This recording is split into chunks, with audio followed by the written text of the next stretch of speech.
Hi everyone, this is Rich Taylor from ZEISS Microscopy for GSA 2020. Today I'm going to be talking about some work that I've been doing recently on 3D characterization, and I'm going to use nice metamorphic rock as an example. Hopefully you can see some of the preparation and analytical techniques that I'm using here and think about how to apply them to your own samples. So here's our microscopy toolbox that we use for research purposes. In general, we have light microscopy, that we often do first in our workflows, here represented by the Axioscan slide scanner on the top left here. On the top right, we have analytical SEM, in this case, a field emission SEM, the Sigma 300. But what I'm going to be talking about today is these guys on the bottom row here. This is our 3D microscopy toolbox. On the bottom left, we have the X-ray microscope, in this case, X-Radia Versa for microscale 3D characterization. And on the bottom right, the Crossbeam, in this case, the Crossbeam Laser instrument, where we have a separate correlated chamber with the femtosecond laser, which you can do very rapid sample preparation for our Crossbeam work. The sample I'm going to be looking at today is particularly nice looking garnet cordierite gneiss. It's an ultra high temperature metamorphic rock from South India. This guy has seen high temperatures, so around 950 degrees at the peak at around 0.7 GPa, and this is part of the Pan-African metamorphism that we see across South India. On the right-hand side, we can see the sample that I prepped for the 3D work today, and this is about 1 centimeter cube. We can see the top face of it here, which we've polished, so we can have a nice look at the mineral assemblage. See this large garnet in the center, and a river of cordierite that's full of inclusions, which we're going to look at in a bit more detail.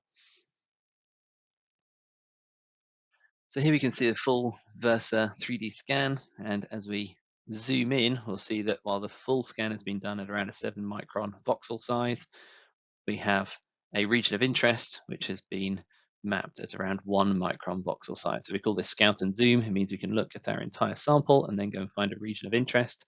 In this case, this very inclusion-rich area to interrogate. And these bright phases are zircon grains in the cordierite, and these darker features with clear internal stripes are oxide grains. They are hematite and ilmenite lamella within those oxides. And so we're going to look at both of those. First of all, the hematite ilmenite structures, and then we'll look at one of the zircon grains as an example of some very rapid sample prep.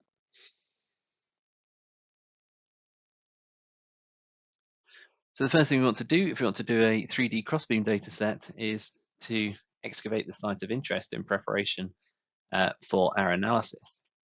Now, typically, for those of you who've done fib work, we have very delicate and precise fib work that we do to create our 3D data sets. But first of all, we've got to prepare the sample surface, which can take quite a long time. This is where the femtosecond laser chamber comes in. So here we can see an image of the sample surface. You've got the cordierite on the left-hand side and one of these ilmenite hematite lamella grains just on the left-hand side here of the large laser trench.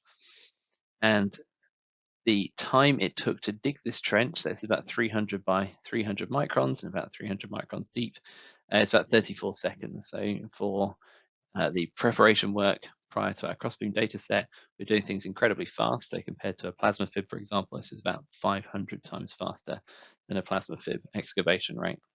And that means we can get to doing our science very quickly. So now we're preparing the surface of our sample. So here we can see the gallium fib polish for our ilmenite hematite grain, and we can start to see the lamella features appearing in there in more detail here on the right hand side. And we can see the preparation work on the sample surface. It's been coated and it's got fiducial marks to track the 3D data set as it's created.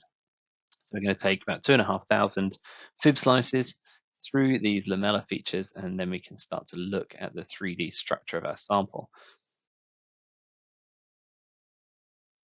What we see is these lamella features, the bright hematite here in the darker ilmenite that's now been stripped away, is that these hematite lamella are on a variety of different scales, in some cases having these aluminium rich films on the side of them.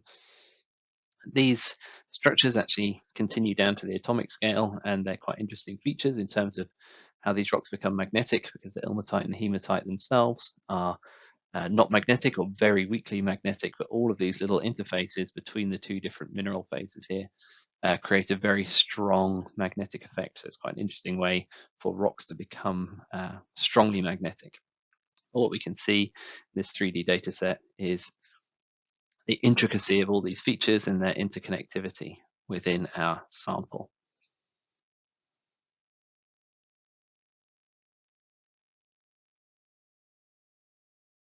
But the important thing to remember is this is an entirely correlated data set. So as we go into our 3D XRM data set, we can see our scout and zoom into our high resolution data set, and then correlated within that is our 3D crossbeam data set, which is generated, and that is all spatially correlated within the XRM data set.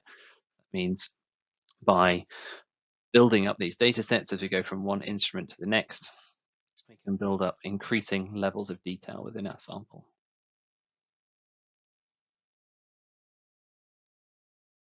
So now that we've seen how we can correlate our information between the X-ray microscope and the crossbeam instrument for different types of 3D data set, we can really start to think about how we might use this instrument. So that ilmenite, hematite, lamella structure was at the sample surface.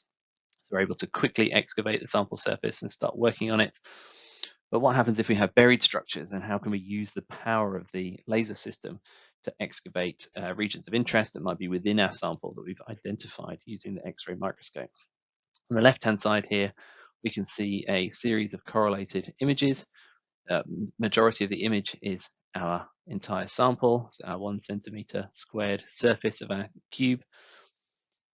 The circular image is the top part of the high resolution X-ray microscope data, so our 1 micron voxel size data set. And we've got another high resolution SEM image that we're going to use as part of our excavation guides.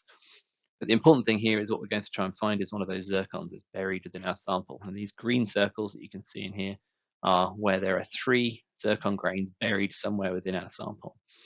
So now on the right-hand side, we can see the result of now going down through our 3D dataset, our XRM dataset virtually, until when we're at a depth of 212 microns just about, we can see that one of those zircon grains has appeared within our dataset. So we're able to move virtually through our sample, find a grain of interest that might be particularly important to you, and that's been located, so we can now go and interrogate it with the laser system.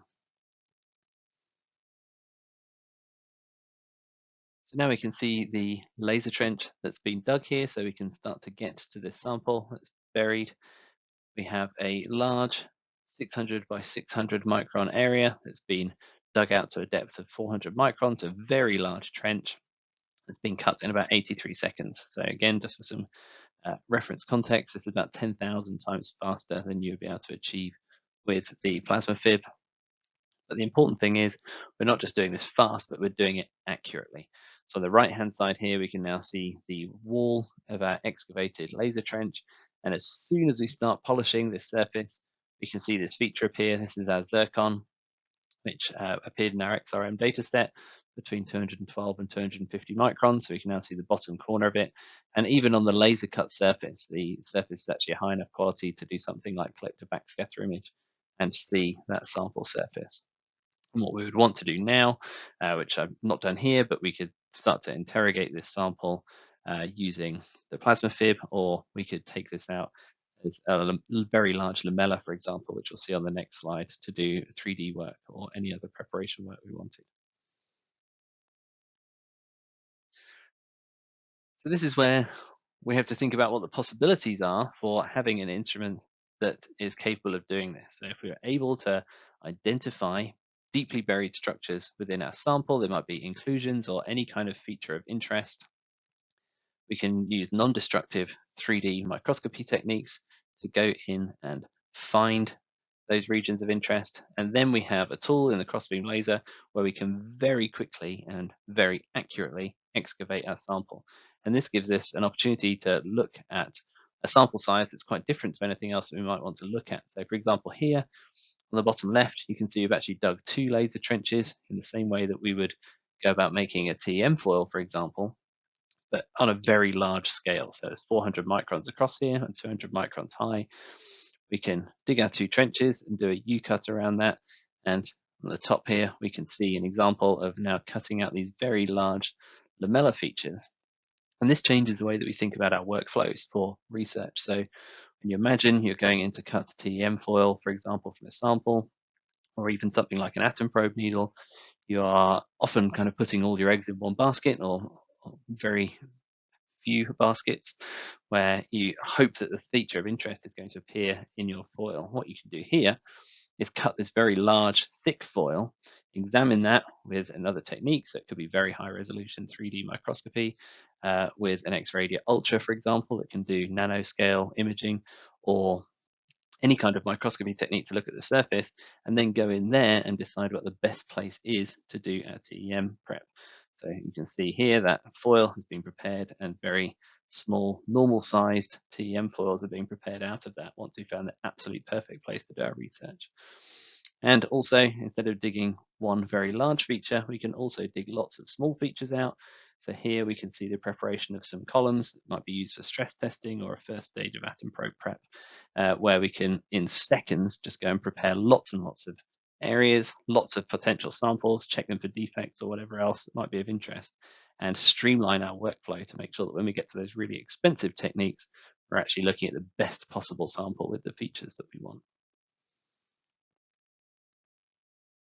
And that's all from me today. I hope you enjoyed it. Thank you.